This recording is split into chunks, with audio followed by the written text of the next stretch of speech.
Hello students, good evening to all. आज हम लोग फंडामेंटल्स पढ़ेंगे ताकि प्रॉब्लम सॉल्विंग टेक्निक्स मिले हम लोगों को और किस तरह से हम लोग आगे सस्टेन कर पाएंगे 11th स्टैंडर्ड में और 12th स्टैंडर्ड में। आने वाले स्टूडेंट्स अभी जो 10th पास होंगे वो 11th में आएंगे, उनकी थोड़ा लाइफ चेंज हो जाएगी। आप लोग ऐसे ऑर्गेनाइजेशंस में जाइए जहाँ पे अनुभवी टीचर्स हों और मैक्सिमम 23-24 बच्चे क्लास में बैठते हों, तो हम लोग प्रॉपर उनके साथ इंसाफ कर पाते हैं, बच्चों को फ़ायदा होता है। अब मैं आपको पढ़ाने जा रहा हूँ fundamentals of physics, chemistry, maths. आज हम लोग क्या करने वाले हैं, मैथ्स की कुछ ऐसी टेक्निक्स देखने वाले जो फिजिक्स में भी काम आती हैं। पहली बात, अगर आपको ऐसा क्वेश्चन आ जाता है कि gravity of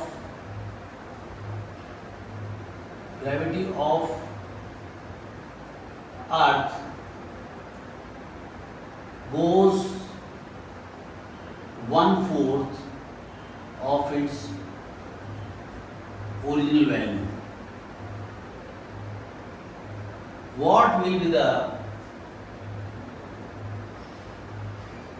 time period of pendulum affected?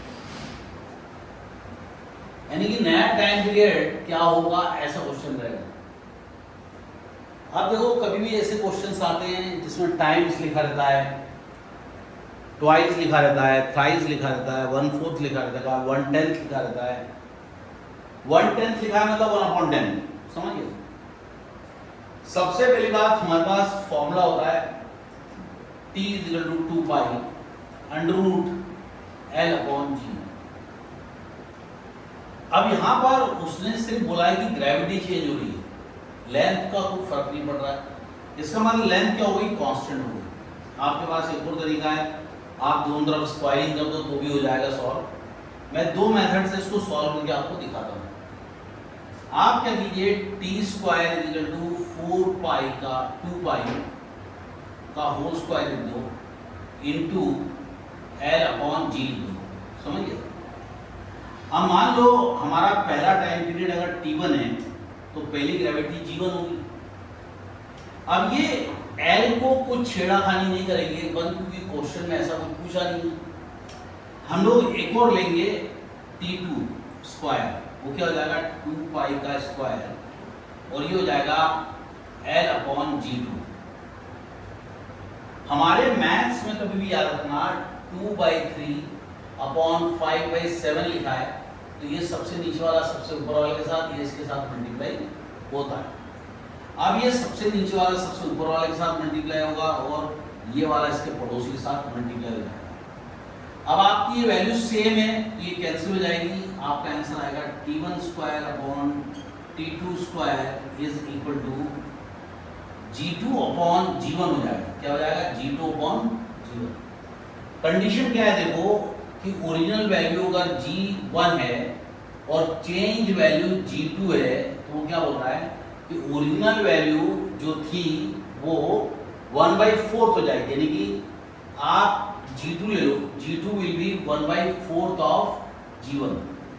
यानी कि जो भी आपकी नई ग्रेविटी होगी वो 1/4 ऑफ पुरानी ग्रेविटी। तो आप इसको क्रॉस मल्टीप्लाई कर दो, क्या करोगे, 4G2 = G1 हो जाएगा।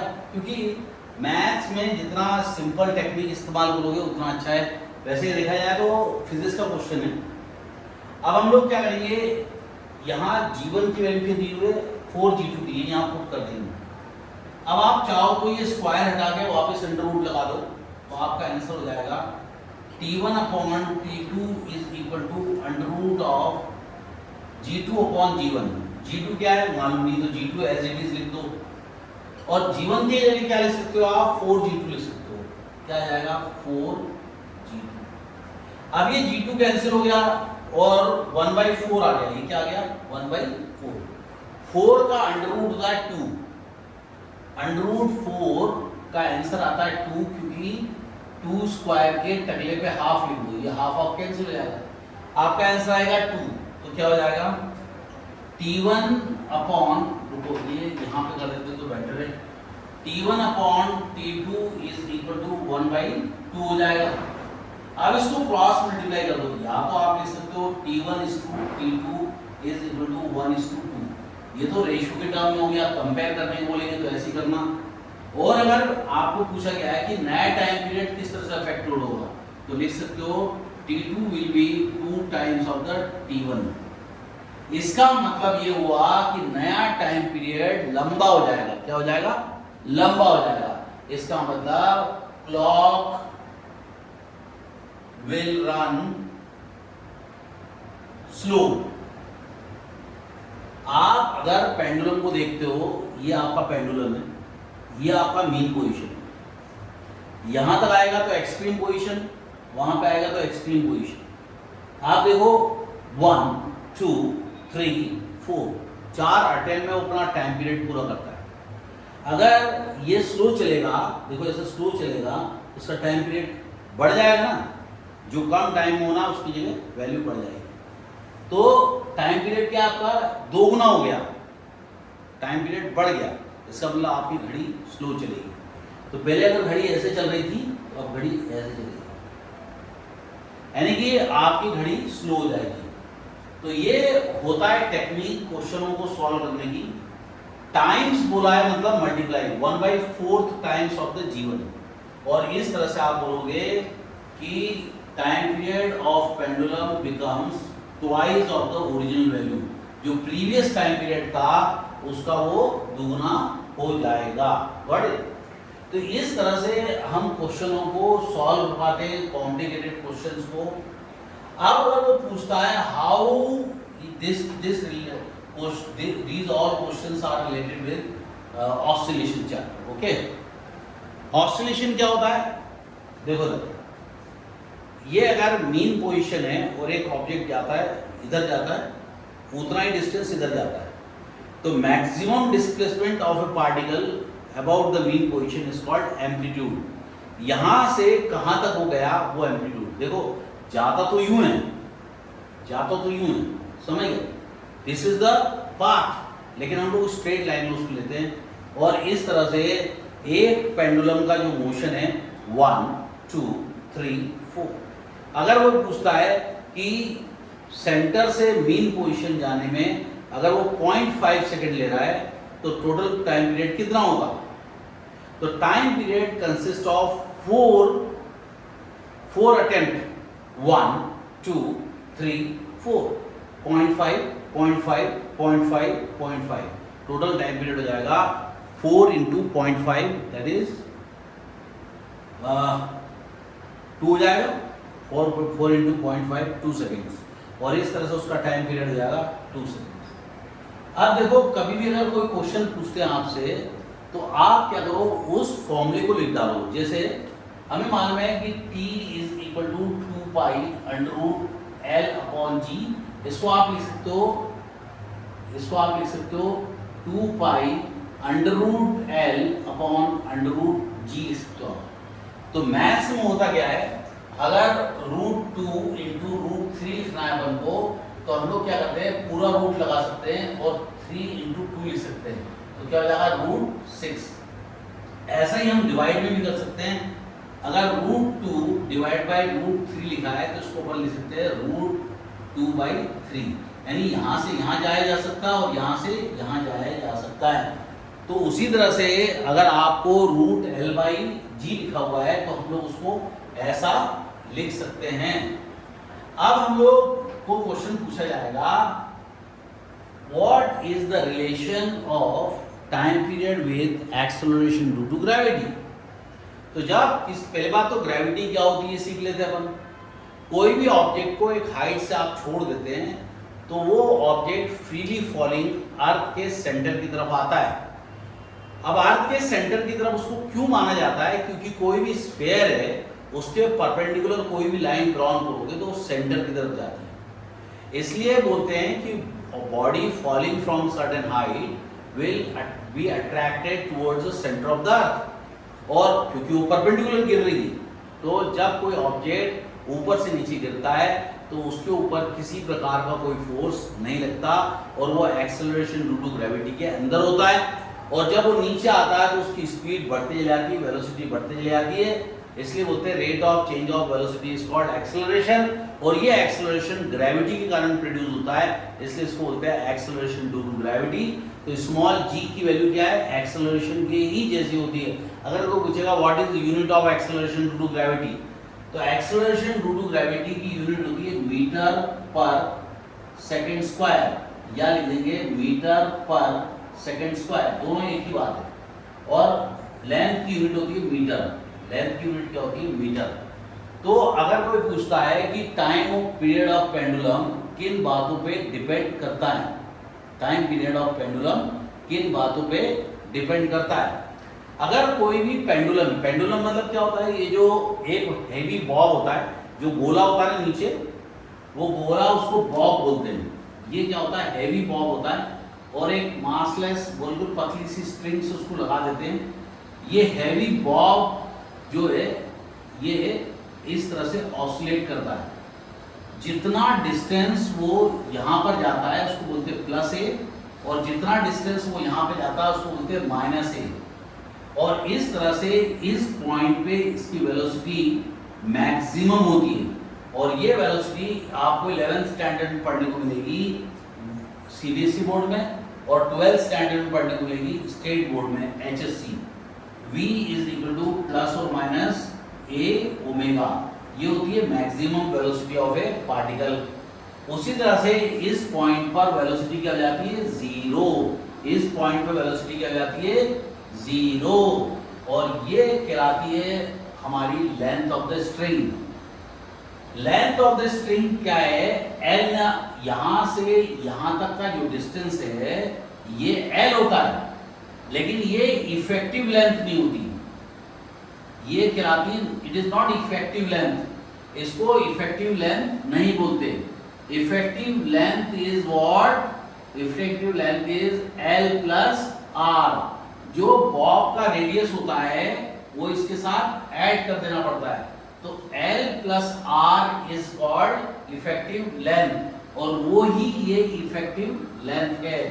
Means in a pendulum a heavy bob suspended by very thin string के साथ उसको बांध दिया जाता है, तो जो स्ट्रिंग की लेंथ होती है वो L होती है, उसके साथ R जोड़ देते हैं तो वो कहलाती है इफेक्टिव लेंथ, और वो ही ये लेंथ है। समझ गए, ये लेंथ यहां से लेकर कहां गया बॉब, बॉब कहां चले गया, अच्छा ये बॉब, ये बॉब है, यहां से लेकर यहां तक की लेंथ L है, लेकिन इसके साथ जब R जोड़ देते हैं हम लोग तो ये इफेक्टिव लेंथ कहलाती है। तो जब भी कोई क्वेश्चन करते हैं, पढ़ाई करते हैं, तो प्रॉपर पढ़ाई हमें करनी पड़ती है।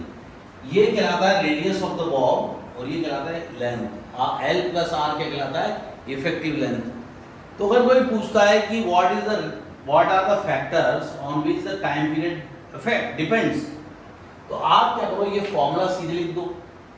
तो time period of pendulum is directly proportional to square root of the under root of the, directly proportional to under root of the effective length and inversely proportional to acceleration due to gravity at that point. और इस तरह से आप समझा पाओगे कि कैसे हम किसी क्वेश्चन को करते हैं।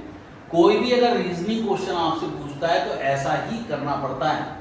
दूसरी बात, ये बॉब का मास क्या है, स्मॉल m, कोई भी m रहेगा, ये बॉब का मास जो है वो डबल कर दो, आधा कर दो, 3 टाइम्स कर दो, तो टाइम पीरियड के ऊपर क्या प्रभाव पड़ेगा। तो आप सीधे ये फॉर्मूला देखो, इसके अंदर कहीं पे मास दिख रहा है आपको, नहीं दिख रहा, इसका मतलब in this formula we don't have value for मास।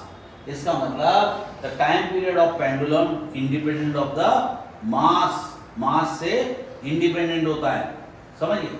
दूसरी बात, ये जो एंगल होता है थीटा होता है, ये थीटा पे ऊपर डिपेंड करता है कि आपका ए बड़ा हो रहा है या छोटा हो रहा है। तो आपका थीटा, जब आपको अच्छे से प्रैक्टिकल करना है, प्रैक्टिकल की वैल्यू, प्रैक्टिकल में प्रॉपर वैल्यूज लेनी है, तो आपको ये थीटा की वैल्यू बहुत छोटी रखनी पड़ती है, यानी कि जो उसका डिस्प्लेसमेंट है बॉब को सरका के बहुत पास से छोड़ दिया जाता है, ताकि वो बहुत पास डिस्टेंस पे ऑसिलेट कर सके। उससे क्या होता है कि आपकी जो रीडिंग है वो काफी हद तक एक्यूरेट आती है। तो independent of the amplitude, independent of the mass, but directly proportional to under root square root of the effective length and inversely proportional to square root of the acceleration due to gravity at that point. अगर कोई पूछता है कि pendulum के अंदर और कौन सी बातें आ सकती हैं, तो पेंडुलम के अंदर ये बातें आती है कि जो सेंटर से क्यों डिस्टेंस मेजर करते हैं, यहां से मेजर क्यों नहीं करते हैं? क्योंकि जो ग्रेविटी होती है वो किसी भी ऑब्जेक्ट के सेंटर पे एक्ट करती है। तो जब ग्रेविटी यहाँ पे एक्ट करती है तो वो आर जोड़ देना पड़ता है, because acceleration due to gravity act at the centre, क्योंकि ग्रेविटी पे डिपेंड कर रहा है। और ग्रेविटी कहाँ पे एक्ट करती है? किसी बॉडी के सेंटर पे। तो एक बच्चा का झूल रहा है और वो बैठ जाता है, झूलते वक्त बैठ जाता है, तो नाभि उसकी नीचे चलेगी, यानी कि एक्सेलरेशन जो उसका सेंटर ऑफ मास है, उसका जो सेंटर है वो नीचे चला गया। अगर ये हिस्सा नीचे चले आएगा तो इफेक्टिव लेंथ बढ़ जाएगी।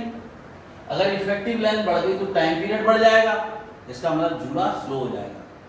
अगर वो व्यक्ति खड़ा हो जाता है तो उसकी नाभि ऊपर आ गई, इफेक्टिव लेंथ छोटी हो गई। तो जब इफेक्टिव लेंथ छोटी होती है तो आपका पेंडुलम तेज चलने लगेगा और आपका टाइम पीरियड कम हो जाएगा। तो time period is directly proportional to under root of length. Length बढ़ती है, टाइम पीरियड बढ़ जाता है। टाइम पीरियड बढ़ जाता है, घड़ी स्लो चलने लगती है या पेंडुलम आपका स्लो चलने लगता है। अगर लेंथ कम हो जाएगी, इफेक्टिव लेंथ, तो आपका टाइम पीरियड कम हो जाएगा, आपकी घड़ी तेज चलने लगेगी। लेंथ का फ्रीक्वेंसी के साथ क्या रिलेशन है? टाइम पीरियड का होता है उल्टा फ्रीक्वेंसी। टाइम पीरियड का उल्टा क्या होता है? फ्रीक्वेंसी। मतलब 1 time period is called frequency. अब अगर फ्रीक्वेंसी निकालने जाएंगे तो ये उल्टा हो जाएगा, फ्रीक्वेंसी निकालने जाएंगे तो उल्टा हो जाएगा। तो frequency is directly proportional to under root of gravity and inversely proportional to under root of length. अगर यही फॉर्मूला हम लोग फ्रीक्वेंसी के लगाएंगे तो ये उल्टा हो जाएगा। टाइम पीरियड, अगर टाइम पीरियड 0.5 सेकेंड है तो फ्रीक्वेंसी 1/0.5 हो जाएगा। इसका मतलब 10/5, 5 to 10। तो फ्रीक्वेंसी जो होती है उसकी यूनिट होती है हर्ट्ज। तो आपको ये भी समझ में आ गई, अच्छे से ये पॉइंट समझ में आ गया। अगर हमारा कोई भी ऑब्जेक्ट इस तरह से वाइब्रेट कर रहा है तो हम बोलेंगे इसकी फ्रीक्वेंसी लो है, और कोई ऑब्जेक्ट ऐसे वाइब्रेट करेगा तो हम क्या बोलेंगे? इसकी फ्रीक्वेंसी हाई है। फ्रीक्वेंसी की यूनिट होती है number of vibration per second, number of oscillation per second, number of cycle per second, number of rotation per second, all are the frequency. मान लो ये मेरे पास एक पॉइंट है, यहाँ से मैं चीज स्टार्ट करता हूँ और ये घूम के यहाँ आ जाता है, घूम के यहाँ आ जाता है, घूम के यहाँ आ जाता है। तो ये घूमने में जो टाइम लगा रहा है वो टाइम पीरियड, और 1 सेकेंड में कितनी बार घूम रहा है वो, दैट इज कॉल्ड फ्रीक्वेंसी। तो कभी भी फ्रीक्वेंसी के ऊपर जो कन्वर्शन आता है, ये बच्चे बहुत कंफ्यूज रहते हैं। फ्रीक्वेंसी के ऊपर कन्वर्शन बहुत ही इंपॉर्टेंट है। फ्रीक्वेंसी का मैं कन्वर्शन तुमको समझाता हूँ। देखो तो जैसे आपको किसी ने बोला कि रोटेशन पर मिनट, रिवॉल्यूशन पर मिनट, ऐसा अगर पूछा साइकिल पर मिनट, आई समझ? साइकिल पर मिनट, रिवॉल्यूशन पर मिनट, जो भी पर मिनट आ गया क्वेश्चन एग्जाम में, तुरंत उसको 60 से डिवाइड कर देना। क्या कर देना? 60 से डिवाइड कर देना। ये काय में कन्वर्ट हो जाएगा? रिवॉल्यूशन पर सेकेंड, आरपीएस में कन्वर्ट हो जाएगा। तो आपको करना क्या है? आरपीएम को 60 से डिवाइड कर देंगे, वो क्या हो जाएगा? आरपीएस हो जाएगा। जैसे मान लो 120 आरपीएम दिया हुआ है, तो अपन क्या करेंगे? 120/60 कर देंगे, तो ये 0 गया, 6 to 12। तो 120 आरपीएम किसके बराबर है? 2 आरपीएस के बराबर है। तो रिवॉल्यूशन पर second, rotation per second, cycle per second, hertz, hertz की यूनिट होती है फ्रीक्वेंसी की। कभी कभी है ना किलो हर्ट्स दिया था, KHZ kilo hertz, 20 kilo hertz, 20 kilo hertz दिया रहेगा। तो आपको क्या करना पड़ेगा, 1000 मल्टीप्लाई करने का बाद 10⁻³ हर्ट्स। क्या हो गया, 10⁻³ हर्ट्स। तो आपको ये समझ में आ चुका है कि फ्रीक्वेंसी को कैसे कन्वर्ट करना पड़ेगा, फ्रीक्वेंसी किस तरह से ग्रेविटी के साथ प्रभावित होती है, फ्रीक्वेंसी किस तरह से लेंथ से प्रभावित होती है। और याद रखना, सिंपल पेंडुलम में या ऑसिलेशन में जो लेंथ होती है वो सिर्फ लेंथ नहीं होती, उसको बोलते हैं effective length. Length is the length of the string, but effective length is not a length of the string. Effective length is the length of the string plus radius. Length of the effective length is called length plus radius.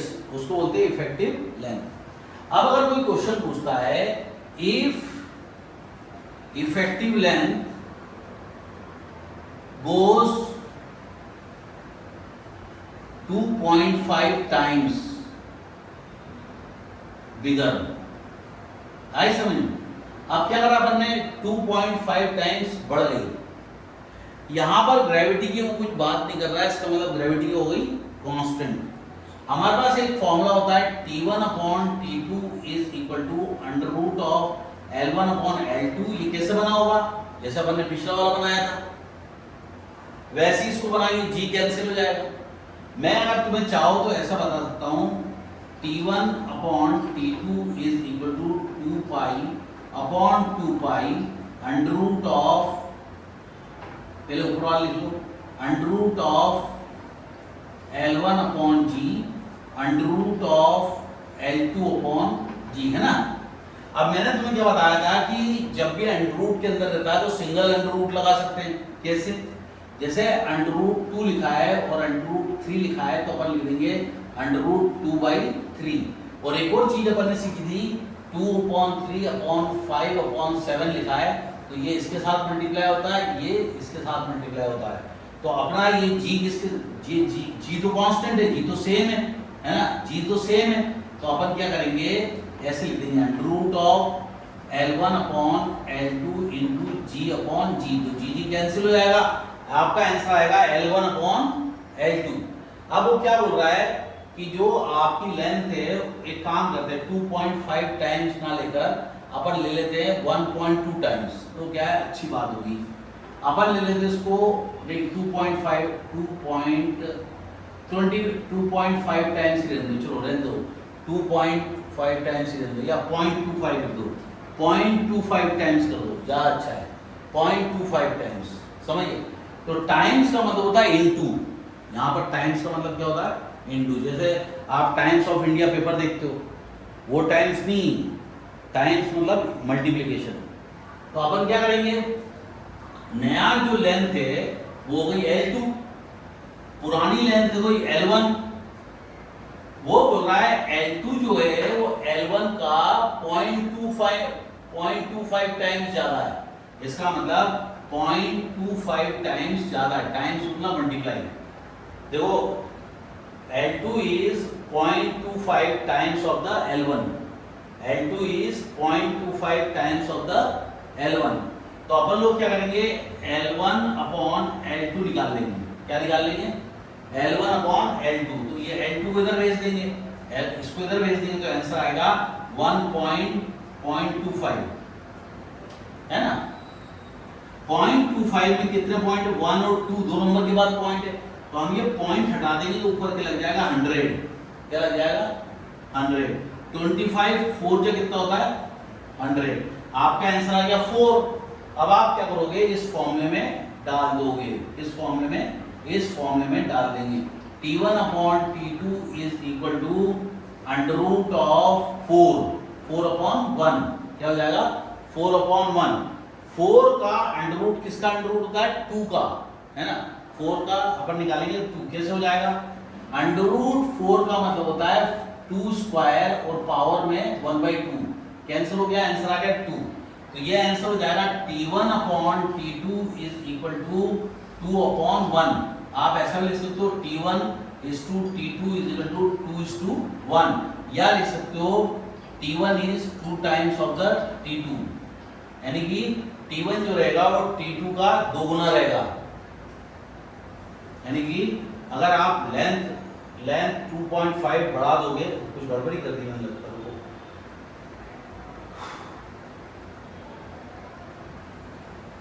L2 क्या है 0.25 बरोबर 0.25 times of the L1, यानी कि हमारी L2 जो length है वो कम कर दी है बने, 0.25 टाइम्स कर दी ना, कम कर दी। तो जब लेंथ कम होगी तो टाइम पीरियड कम हो जाएगा, लेंथ बढ़ेगी। एक तो ग्रेविटी के साथ रिलेशन देख लिया, एक उसके साथ। इस तरह से क्वेश्चंस को करना पड़ता है, न्यूमेरिकल्स करने की टेक्निक सीख रहे हैं, समझ। तो आप इतना जान लो, इस टाइप के क्वेश्चन एग्जाम में आते हैं। कभी कभी ना एक और तुम्हारा एडवांस पढ़ा रहा हूँ, जो छोटे बच्चे हैं उनको जल्दी समझ में नहीं आएगा, लेकिन बता रहा हूँ। पाथ ऑफ एसएचएम क्या होता है? वो पाथ ऑफ एसएचएम। तो जब कोई पेंडुलम यहां से चलता है, यहां पहुंचता है, वापस आता है, यहां पहुंचता है, फिर यहां जाता है, यहां पहुंचता है, फिर वापस आता है, तो उसने कितने अटेम्प्ट किए? 1 2 1 2 3 और ये 4, 4 अटेम्प्ट करे। वो बोलता है कि ये मीन क्या है? मीन पॉइंट है, इसको बोलते हैं एक्सट्रीम पॉइंट। क्या बोलते हैं? Extreme point. यहां से यहां तक जाने में मीन पॉइंट से एक्सट्रीम पॉइंट अगर उसने 0.5 सेकंड लिए तो उसका टोटल टाइम पीरियड क्या होगा? तो यहां से यहां 0.5, यहां से यहां 0.5, 0.5 प्लस 0.5, तो आप एक ऐसा भी कर सकते हो, mean to extreme and into 4। क्या कर सकते हो? 4 इंटू मीन, 4 अटेम्प्ट है ना, पूरे 4 पार्ट है ना, 1 2 3 4। तो आप ये भी लिख सकते हो, मीन टू एक्सट्रीम पॉइंट को 4 से मल्टीप्लाई करो, तो 0.5 इंटू 4 करोगे तो आंसर आएगा 2 सेकेंड। अगर किसी भी पेंडुलम का टाइम पीरियड अगर 2 सेकेंड्स है तो उसको बोलते हैं सेकेंड्स पेंडुलम। क्या बोलते हैं? Seconds pendulum. तो कोई पूछेगा what is the length of seconds pendulum, क्या पूछा उसने? What is the length of seconds pendulum. तो बच्चा सोचता है बस इतनी सी लाइन में क्वेश्चन को सॉल्व कैसे करेंगे? What is the length of seconds pendulum. तो हम लोग फॉर्मूला यूज करेंगे, T is equal to 2 pi under root L upon G। वो बोलेगा एक्सेलरेशन ड्यू टू ग्रेविटी है, वो 9.8 है उस जगह पे। तो वो बोलेगा what is the length of seconds pendulum. तो टाइम पीरियड क्या दिया हुआ उसने? 2 सेकेंड, क्योंकि हमें मालूम है कि सेकेंड्स पेंडुलम का टाइम पीरियड 2 सेकेंड होता है, यानी कि वो यहां से स्टार्ट होगा 1 2 3 4, यानी कि ऐसा जाकर पूरा वो 2 सेकेंड लेगा। लेकिन अगर पूछेंगे कि एक एक्सट्रीम एंड से एक एक्सट्रीम एंड कितना देर में कर रहा है, जैसे यहां से यहां नहीं जा रहा, वो ये वाला पार्ट भी नहीं जा रहा और ये वाला पार्ट भी नहीं आ रहा वापस, यानी कि वो यहां से सीधे यहां गया है, यानी हाफ। क्या डिस्टेंस ट्रेवल करा उसने? हाफ। तो आपको क्या करना पड़ेगा? 0.5 इंटू 2 करना पड़ेगा। अगर ये डिस्टेंस 0.5 है, ये 0.5 सेकंड में, तो अपन को क्या करना पड़ेगा? 1 अपन को दिखाना पड़ेगा 1 सेकंड। समझ गए? तो उसी तरह से यहाँ क्वेश्चन क्या पूछा है कि एक सेकेंड्स पेंडुलम है और सेकेंड्स पेंडुलम का टाइम पीरियड, सेकेंड्स पेंडुलम की लेंथ क्या होगी? तो सेकेंड्स पेंडुलम का टाइम पीरियड क्या होता है? 2 सेकेंड। ये नोन होता है, ये मालूम होता है हमको। तो हम लोग क्या करते हैं, यहाँ पर 2 पुट कर देते हैं। क्या पुट कर देते हैं? 2। ये हो जाएगा 2 पाई और ये हो जाएगा under root L by G। अब यहाँ पर बहुत सोचने वाली बात है, कभी भी कोई भी क्वेश्चन अंडर रूट के अंदर आ जाता है तो दोनों तरफ क्या कर देना? स्क्वायरिंग कर देना। क्या कर देना? स्क्वायरिंग। वेरी इंपॉर्टेंट पॉइंट, ठूस लो अपने दिमाग में, स्क्वायरिंग कर देना। समझ गए? जब भी अंडर रूट का केस आए तो दोनों तरफ क्या कर देना? स्क्वायरिंग कर देना। तो आप यहाँ पे भी स्क्वायरिंग कर दो, यहाँ पे भी स्क्वायरिंग कर दो और यहाँ पर भी स्क्वायरिंग कर दो। समझ में आया? तो ये क्या हो जाएगा? 2 2 जा 4, 4 is equal to 4 pi square into. अब ये अंडर रूट का मतलब क्या होता है? अंडर रूट का मतलब क्या, टकले पे हाफ, और ये स्क्वायर पहले से था, कैंसिल हो जाएगा, अंदर आएगा L बाई जी, है ना, ये अंडर रूट गायब हो जाएगा, स्क्वायरिंग कर दी ना अपन ने। तो कभी भी याद रखना अंडर रूट का अगर स्क्वायर कर देंगे तो उसका आंसर आ जाएगा अंदर वाला, जो भी अंदर लिखा हुआ है वो उसका आंसर आ जाएगा। तो कभी भी न्यूमेरिकल करने बैठते हैं और कहीं अंडर रूट आ गया तो यही टेक्निक इस्तेमाल करना, स्क्वायर रहेगा तो अंडर रूट डाल देना ताकि क्वेश्चन आसान हो जाए। मैं अभी करके दिखाऊंगा तुमको। तो ये 4 और 4 कैंसिल हो गया, नहीं आता तो आप क्या करो 4 से डिवाइड कर दो, 4 से डिवाइड करेंगे तो ये 4 कैंसिल हो गया, ये भी 4 कैंसिल हो गया। हाँ, कैसे भी कर सकते हैं अपन, 4 कैंसिल हो गया तो आंसर आ गया 1 is equal to pi square into L upon g. जो वैल्यू पाई स्क्वायर की होती है और जो वैल्यू जी की 9.8 होती है वो सेम है। इसकी वैल्यू क्या होती है 9.8। जितने भी कॉम्पिटिटिव एग्जाम में न्यूमेरिकल सॉल्व करोगे याद रखना पाई स्क्वायर की वैल्यू क्या है 9.8। वैसे पाई की वैल्यू जो होती है वो 3.14 होती है, 3.14 होती है या 22/7 होती है। तो ये जी और ये कट जाएगा पाई स्क्वायर, आंसर क्या आ गया L इज इक्वल टू 1। इसका मतलब सेकंड्स पेंडुलम का इफेक्टिव लेंथ होती है 1 मीटर। क्या बोलेंगे 1 मीटर। यानी कि अगर आप किसी भी पेंडुलम की लेंथ को 1 मीटर रखोगे तो टाइम पीरियड कितना आएगा ऐसा पूछेगा वो। तो हमें मालूम है कि टाइम पीरियड अगर 2 सेकेंड है तो इफेक्टिव लेंथ 1 मीटर है, और अगर 1 मीटर है या 100 सेंटीमीटर है तो टाइम पीरियड क्या आएगा 2 सेकेंड्स। यानी यहां से यहां जाना वापस आना, यहां जाना वापस आना, उसमें 2 सेकेंड्स वो लेगा।